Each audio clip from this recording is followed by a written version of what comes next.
Hello everyone.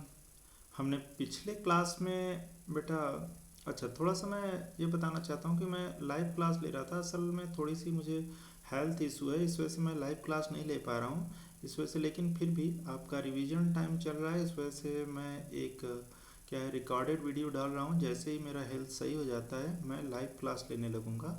तो आइए हम लोग पिछले टर्म पे जहाँ तक पढ़ा था उसी के जस्ट आगे हम लोग पढ़ते हैं। पिछले टर्म पे हम लोगों ने पढ़ा था कि जो है, हाँ, देखिए एनसीईआरटी अगर आप देखना चाहें तो देख सकते हैं, मैंने खोल रखा है एनसीईआरटी।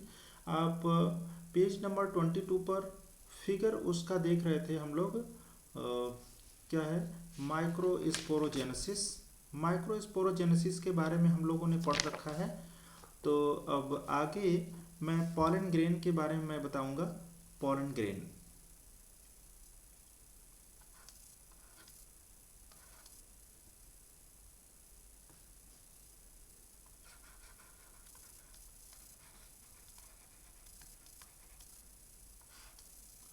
देखिए बेटा, जो पॉलन ग्रेन है वो क्या है, मेनली अगर देखा जाए तो इसकी जो साइज होती है ये दो लेयर की एक प्रकार से बनी होती है। ये देखिए इस प्रकार से,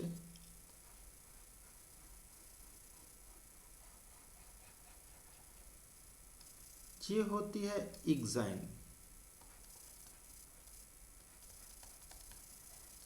और ये है इंटाइन। ये होती है इंटाइन और इसके अंदर ये इसमें छोटे छोटे, जैसे मान लीजिए ये जम पोर होते हैं जगह जगह। जम पोर मतलब ये छोटे छोटे छिद्र होते हैं जिसको हम लोग जम पोर बोलते हैं, ठीक है। तो इन्हीं से जो कि है पॉलन ट्यूब जो कि है बाहर निकलती है। ये एग्जाइन बनी होती है स्पोरोपोलिनिन की।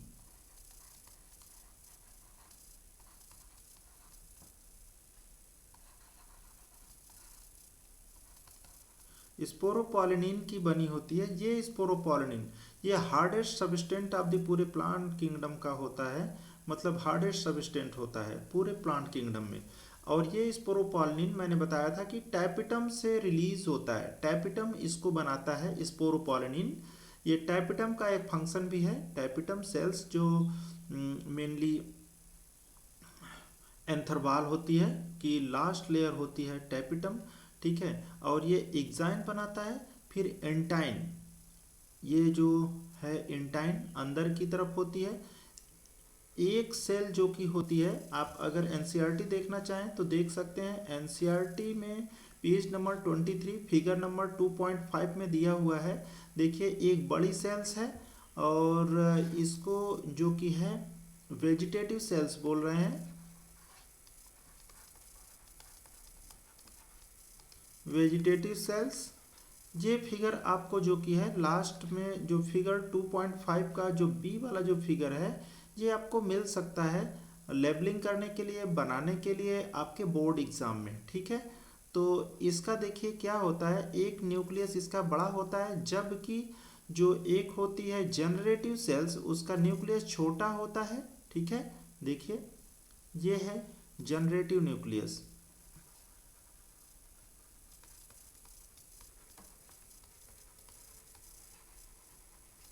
और ये है जनरेटिव सेल्स।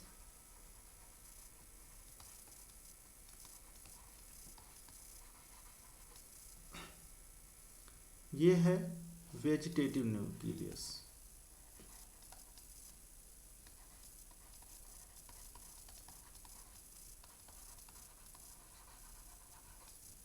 वेजिटेटिव न्यूक्लियस, ठीक। तो ये बातें तो हो गई मेनली पॉलन ग्रेन के बारे में। अच्छा, फिर अगर हम बात करें इसके साइज की, देखिए एनसीईआरटी में दिया हुआ है pollen grain are generally spherical measuring about 25 to 50 micrometer in diameter. इसका डायमीटर अगर हम कहें तो कितना होता है 25 टू 50 माइक्रोमीटर। ये आपको याद रखना है। इसकी साइज जो कि इसका जो शेप होता है स्फेरिकल होता है, बाहर की तरफ एग्जाइन होती है, अंदर की तरफ एंटाइन होती है, ठीक। और जंप और बीच बीच में पाए जाते हैं जिससे पॉलन ट्यूब निकलता है, ठीक है। और तो इधर कुछ नहीं, हाँ। और ये सब सारी चीज़ें। अच्छा, इस पैराग्राफ के लास्ट में देखें बेटा, तो लिखा हुआ है, लास्ट लाइन में देखेंगे नीचे से 1 2 3 4 चौथी लाइन, इसमें लिखा है इन ओवर 60% ऑफ द एंजियोस्पर्म।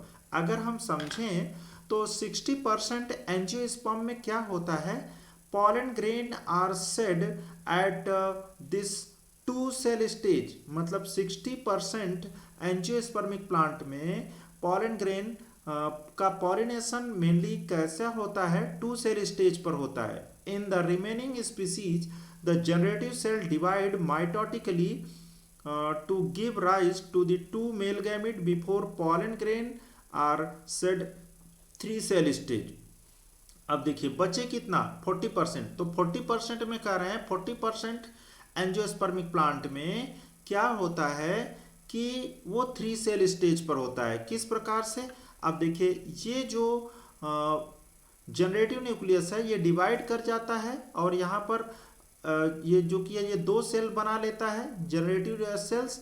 तो दो सेल ये एक सेल ये, थ्री सेल स्टेज पर पॉलिनेशन होता है। ठीक, तो मेनली पॉलिनेशन है क्या, मेनली अगर हम कहें तो पॉलिनेशन एंथर से निकलना और कहाँ तक, स्टिग्मा तक, उसी प्लांट के या फिर उसी स्पीसीज के प्लांट के स्टिग्मा तक पहुंचना ही क्या कहलाता है, आपका पॉलिनेशन।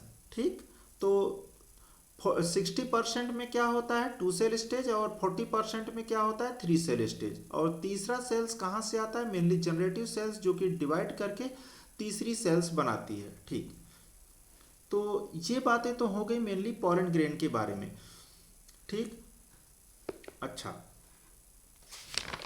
देखिए एक चीज और बचा है, जैसे पॉलन ग्रेन का, ये पॉलन ग्रेन के लिए अगर हम एनसीईआरटी की बात करें तो देखिए पॉलन ग्रेन का यूज क्या है, न्यूट्रिशन रिच होता है ये पॉलन ग्रेन। ठीक, देखिए आप देखना चाहें तो पेज नंबर 24 पर पहला पॉइंट ही लिखा हुआ है, pollen grain are rich in nutrient. और उसी पैराग्राफ के फिगर के ऊपर जो फिगर 2.6 है उसके जस्ट ऊपर लिखा हुआ है, पॉलन कंज्यूम्शंस हैज बीन क्या है, claimed to increase the preference of athlete and race horses. मतलब कहने का मतलब ये पॉलन ग्रेन इतना ज़्यादा न्यूट्रिटिव होता है कि जो धावक होते हैं, रेसर्स होते हैं, वो क्या होते हैं, इनका यूज करते हैं अपनी बॉडी को, हेल्थ को सही रखने के लिए और अपनी स्पीड बढ़ाने के लिए, इन सब के लिए वो अपना इसको रखते हैं और मेनली क्या करते हैं, यूज करते हैं एक प्रकार से। अच्छा ठीक है, तो आगे देखिए, अब देखिए उसके जस्ट निचले वाले पैराग्राफ में देखिए, हाँ इसकी वाइबिलिटी, जो पॉलन ग्रेन की वाइबिलिटी है वो देखिए क्या कर रहे हैं, पेज नंबर 24 पर दूसरा पैराग्राफ में 1 2 3 4 5 पांचवें लाइन में देखिए, in some cereals such as rice and wheat pollen grain lose viability with in 30 minute. मतलब ये कितना, ये जो वाइबिलिटी है इनकी 30 मिनट तक इनकी वाइबिलिटी होती है, उसके बाद ये बेकार हो जाते हैं, ये किसी काम के नहीं रहते हैं, ये खराब हो जाते हैं। लेकिन अब देयर रिलीज देखिए, and in some members of Rosaceae family, Rosaceae family, Leguminosae और सोलेनेसी। हालांकि आप जानते हैं ये आपको 11th में मेनली पढ़ने को मिला है। फैमिली लेगुमिनेसी कौन सी फैमिली है, उसकी फैमिली पी फैमिली, फैबिएसी या पैपेलियोनेटी। ठीक है, वो जो है पी फैमिली, और सोलेनेसी में आलू, बैगन, ये मिर्चा, ये सब आते हैं। तो जिसकी बात कर रहे हैं रोजेसी भी है, जिसमें बहुत सारे प्लांट्स आते हैं। ठीक है, they are maintain viability for month. मतलब इनकी जो वाइबिलिटी होती है, इनके पॉलन ग्रेन की वाइबिलिटी होती है फ्यू मंथ तक होती है, या एक मंथ तक मान सकते हैं। ठीक, तो इन बातों को हम यहाँ से ध्यान रखेंगे। और हाँ एक चीज़ और, अगर मान लीजिए पॉलन ग्रेन को स्टोर करना है तो इनको हम स्टोर करके रख सकते हैं, जिसको हम लोग नाम देते हैं एक प्रकार से क्रायो प्रिजर्वेशन। ये लिक्विड नाइट्रोजन में मेनली रखा जाता है -196 डिग्री सेल्सियस पर रखा जाता है, जिसको हम लोग नाम देते हैं पॉलन बैंक। पॉलन बैंक में इनको जो कि है रखा जा सकता है। ठीक, अच्छा, ठीक। तो इतनी बातें तो हो गई पॉलन ग्रेन के लिए। अब देखिए हम लोग पढ़ते हैं अगला टॉपिक जो कि है मेनली पिस्टिल या फीमेल रिप्रोडक्टिव सिस्टम या female reproductive structure.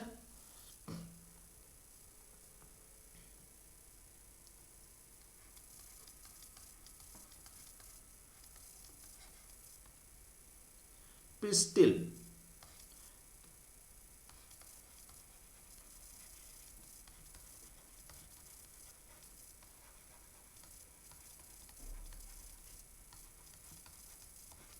Female reproductive structure या फीमेल रिप्रोडक्टिव सिस्टम के बारे में। तो ठीक है, देखिए हमने बताया था कि देखिए फीमेल रिप्रोडक्टिव सिस्टम क्या है, मेनली गायनोसियम होता है या कार्पेल होता है। अगर हम उसका स्ट्रक्चर देखें तो बेटा देखिए इस प्रकार से इसका स्ट्रक्चर होता है। इसको हम नाम देते हैं स्टिग्मा। यह है स्टिग्मा, यह है स्टाइल और ये है ओवरी। ओवरी का ये जो ब्रॉड वाला नीचे का जो पोर्शन होता है ये होती है ओवरी, और इतना ये पूरा पोर्शन जो कि होता है स्टाइल का होता है। ठीक, ये पूरा पोर्शन स्टाइल का होता है। स्टिग्मा जो कि होती है ये पॉलन ग्रेन को रिसीव करती है, पॉलन ग्रेन को क्या करती है, रिसीव करती है। और स्टाइल पॉलन ट्यूब को रास्ता देती है ओवरी तक, या उसके अंदर जो ओव्यूल्स होता है उसके अंदर तक पहुंचने के लिए वो क्या करती है, रास्ता देती है। आप अगर एनसीईआरटी में देखेंगे तो फिगर 2.7 पेज नंबर 25 पर फिगर 2.7 बना रखा है। देखिए एक हिबिस्कस मतलब हिबिस्कस रोजा साइनेंसिस चाइना रोज का एक जो कि गायनोसियम बनाया हुआ है, कार्पेल्स पूरा बनाया हुआ है। देखिए उसमें 5 स्टिग्मा दिखाई दे रहे हैं, वो अलग अलग उसमें बटे हुए हैं। ठीक है, वो होता है एक ही लेकिन वो 5 ऐसे होते हैं। ठीक है, स्टाइल बहुत लंबा सा है, एक छोटा सा ओवरी दिखाई दे रहा है, फिर नीचे उसके जो कि है थैलमस लगी हुई है। ठीक, फिर उसके बाद ये तो एक है, लेकिन अगर आप देखेंगे जो दूसरा फिगर है पैपेवर सोमनिफेरम, ठीक है, सिंग कार्पस होता है। सिंग कार्पस का मतलब हमने समझाया था कि मेनली ढेर सारे अगर मान लीजिए ओव्यूल्स आपस में फ्यूज्ड रहते हैं, ओवरी आपस में ढेर सारी फ्यूज्ड रहती हैं, तो उसको हम लोग मेनली ढेर सारे कार्पल्स आपस में फ्यूज रहते हैं तो हम उसे क्या कहते हैं, सिंग कार्पस। ठीक, तो ये दिखा रहा है पैपेवर में मेनली कई इसमें जो कि है कार्पल्स आपस में फ्यूज हैं। ठीक है, फिर उसके बाद देखिए जो सी वाला फिगर दिखा है मल्टी कार्पलरी, बहुत सारे कार्पल्स देखिए दिखाई दे रहे हैं। ठीक है, एपोकार्पस, एपोकार्पस का मतलब सभी आपस में फ्री हैं, ये फ्यूज्ड नहीं है। ठीक है, और एग्जाम्पल दिया है उसका मिचेलिया में। और फिर उसके अंदर जो कि है डी वाला जो फिगर है अभी हम लोग उसके बारे में जानेंगे। ठीक, देखिए आगे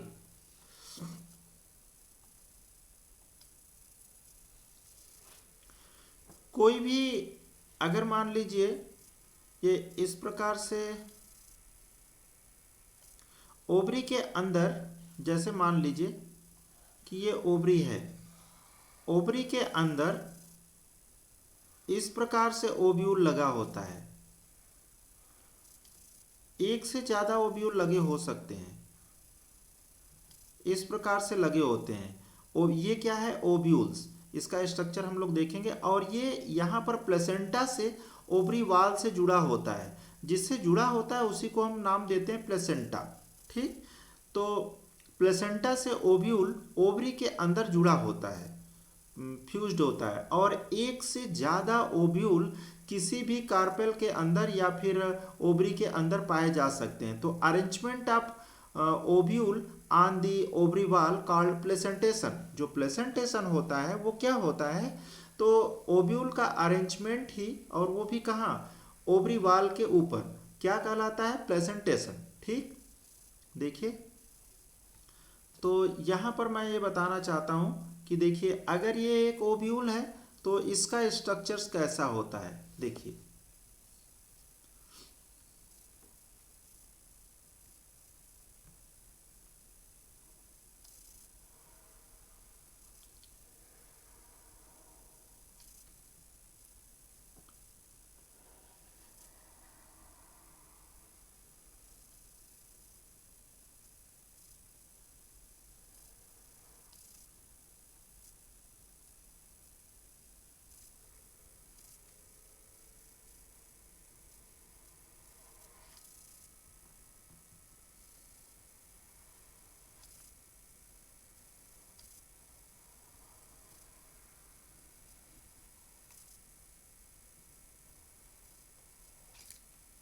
देखिए इस प्रकार से ओव्यूल का स्ट्रक्चर्स होता है। आप चाहें तो एनसीईआरटी का डी वाला फिगर वो देख सकते हैं आप, कि देखिए वो क्या दिखाया हुआ है। इस वाले पोर्शन को देखिए हम लोग बोलते हैं चैलाजा।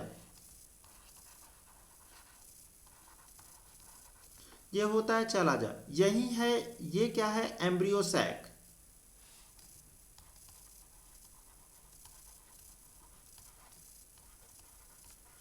ये एम्ब्रियो सैक होता है। ये आउटर और ये है इनर इंटीगुमेंट।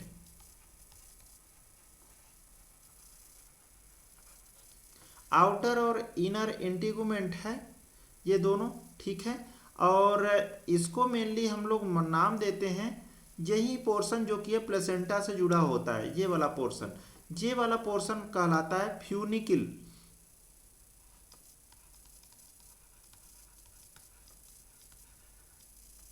ये जो कि होता है फ्यूनिकिल, ठीक है। और ये वाला पोर्शन कहलाता है हाइलम। यहाँ पर एक ये छोटा सा छिद्र दिखाई दे रहा है, यहाँ पर मेगा स्पोरेंजियम जो कि ये खुला हुआ पोर्शन होता है, जिसको हम लोग नाम देते हैं माइक्रोपाइल।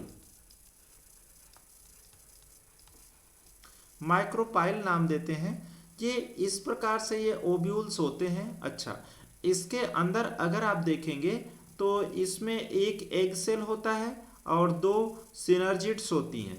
ये एक एग सेल होता है और दो सिनर्जिड होती हैं, सभी जो कि हैप्लॉयड होती हैं। ये यहाँ पर जो कि क्या होती हैं? एंटीपोडल्स। ये सभी तीन एंटीपोडल्स होती हैं।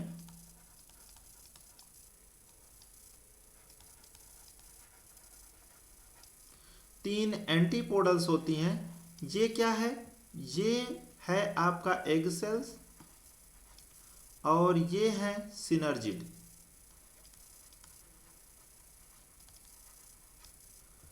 दोनों को मिला करके हम लोग बोलते हैं एग अपरेटस।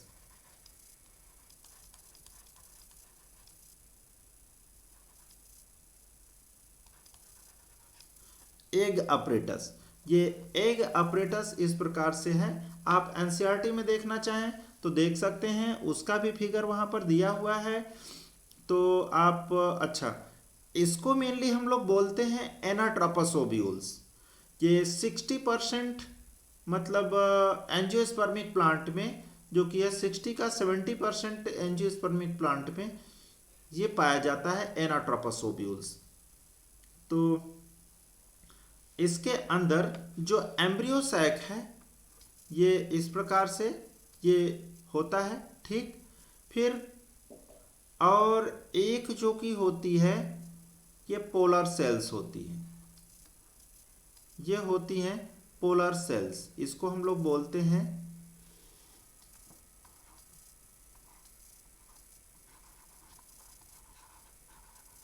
इसमें दो न्यूक्लियस होते हैं जिनको हम लोग नाम देते हैं पोलर न्यूक्लियाई, ठीक।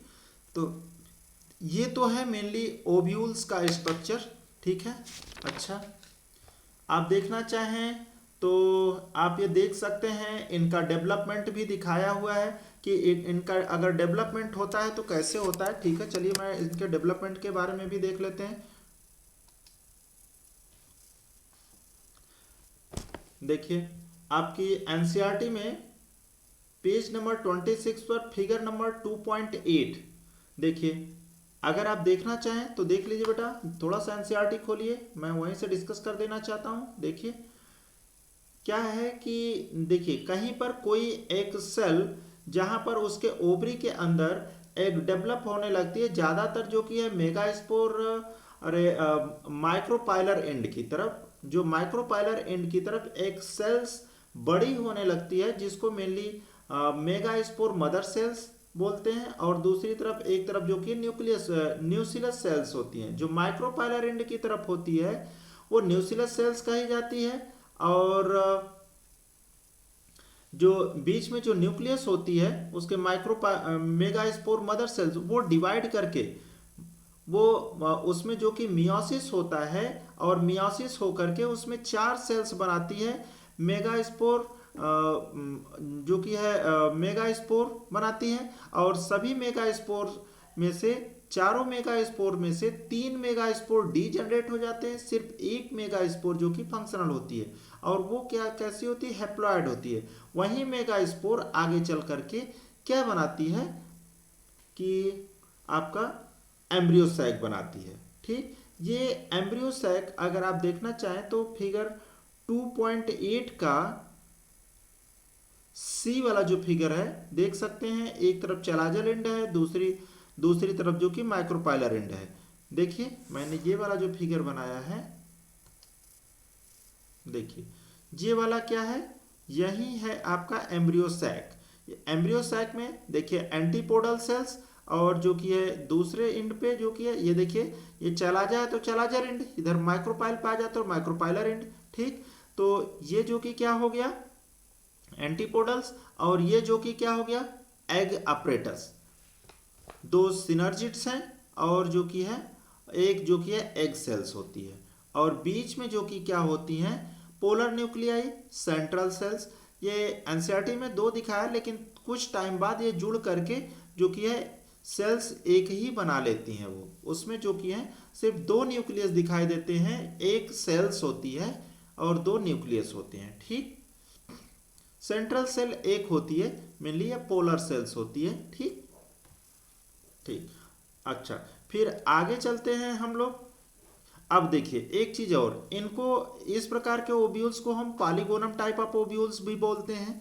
क्यों, क्योंकि इसमें 7 सेल्ड और 8 न्यूक्लिएटेड होते हैं। देखिए 1 2 3, ये अगर इसको गिने तो पूरा टोटल कितने 8 न्यूक्लियस आ रहे हैं, और सेल्स जो कि है 7 होती है। इस वजह से इसको हम जो कि है पॉलीगोनम टाइप ऑफ ओव्यूल्स नाम देते हैं।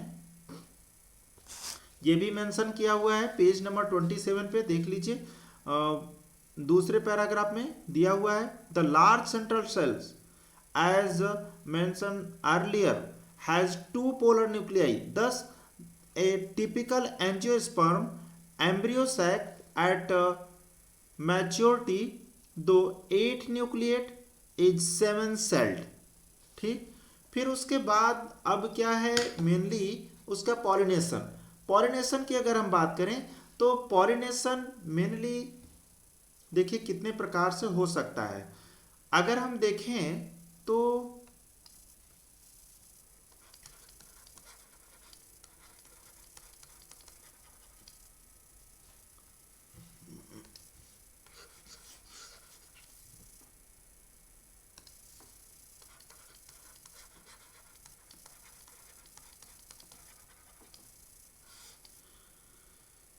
अच्छा, अगर हम पॉलिनेशन की बात करें तो पॉलिनेशन देखिए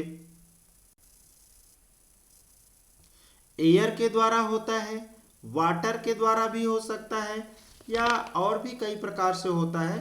तो मेनली हम तो उसको एजेंट्स मानते हैं, एजेंट्स ऑफ पॉलिनेशन। देखिए जैसे एनसीईआरटी कह रहा है उस प्रकार से देखिए कितने प्रकार का हो सकता है पॉलिनेशन। तो काइंड ऑफ पॉलिनेशन देखिए, ऑटोगैमी,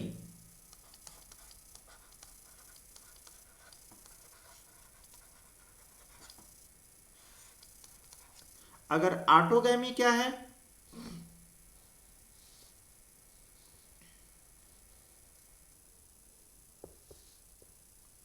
देखिए अगर मान लीजिए ये एक फ्लावर है, और एक ये दूसरा फ्लावर है। तो ऑटोगैमी तो हम इसको बोलते हैं, अगर मान लीजिए इससे पॉलन ग्रेन निकला और इसी के स्टिग्मा तक आया तो हम इसको बोलेंगे ऑटोगैमी। या फिर एक ही प्लांट के एक फ्लावर से पॉलन ग्रेन निकला और उसी प्लांट के दूसरे फ्लावर तक पहुंचा तो इसको हम लोग बोलते हैं ऑटोगैमी। इसको हम लोग बोलते हैं ऑटोगैमी। ठीक, अब देखिए अगर मान लीजिए एक चीज और होता है जीटनोगैमी और जीनोगैमी। अब देखिए जीनोगैमी क्या होता है और जीटनोगैमी क्या होता है। अगर मान लीजिए एक फ्लावर ये है, एक फ्लावर ये है,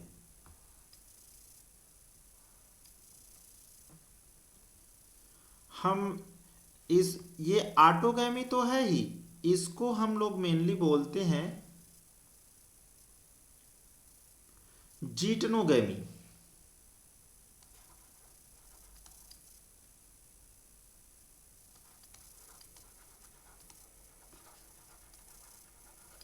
इसको हम लोग बोलते हैं जीटनोगैमी। ये है ऑटोगैमी। ऑटोगैमी मेनली हम दोनों को बोलते हैं, चाहे जीटनोगैमी हो चाहे ये हो। ठीक है, ये ऑटोगैमी हो, दोनों को बोलते हैं क्योंकि एक ही प्लांट के अंदर है। ठीक है, लेकिन हम इसको एक अलग से नाम दे देते हैं जीटनोगैमी। एक और दूसरा होता है जीनोगैमी। जीनोगैमी क्या है, देखिए अगर मान लीजिए इसका पॉलन ग्रेन दूसरे प्लांट पर जाता है, उसी स्पीसीज के दूसरे प्लांट पर जाता है तो हम इसको बोलते हैं जीनोगैमी। या इसका इस पर जाता है तो हम इसको नाम देते हैं जीनोगैमी।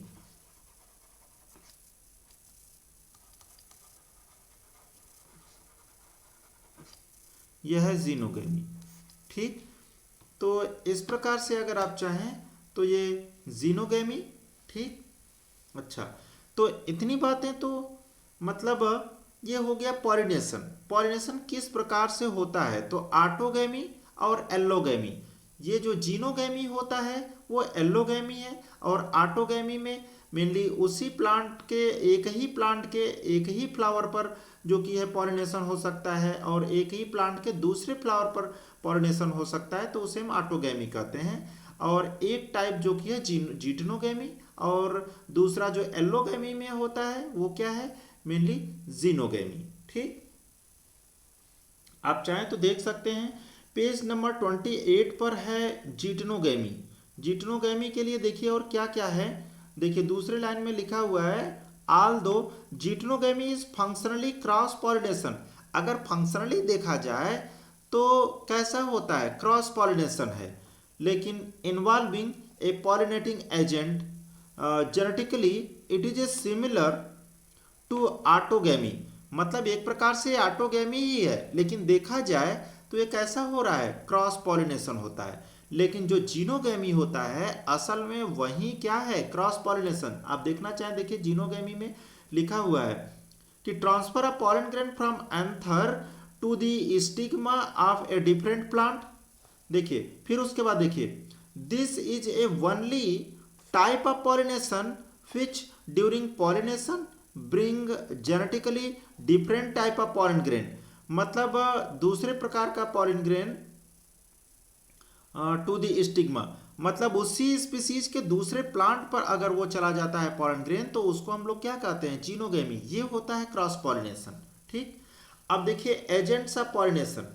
एजेंट्स ऑफ पॉलिनेशन में पेज नंबर 28 पर ही दिया हुआ है, दूसरे लाइन में देखिए कि majority of plant use biotic agent.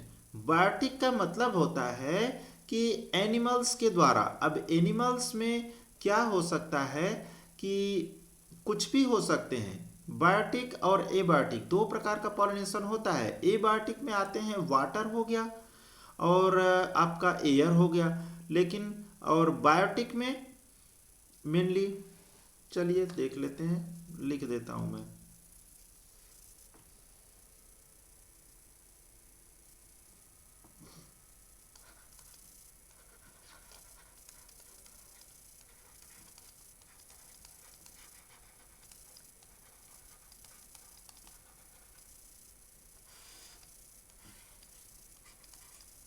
Agents of pollination में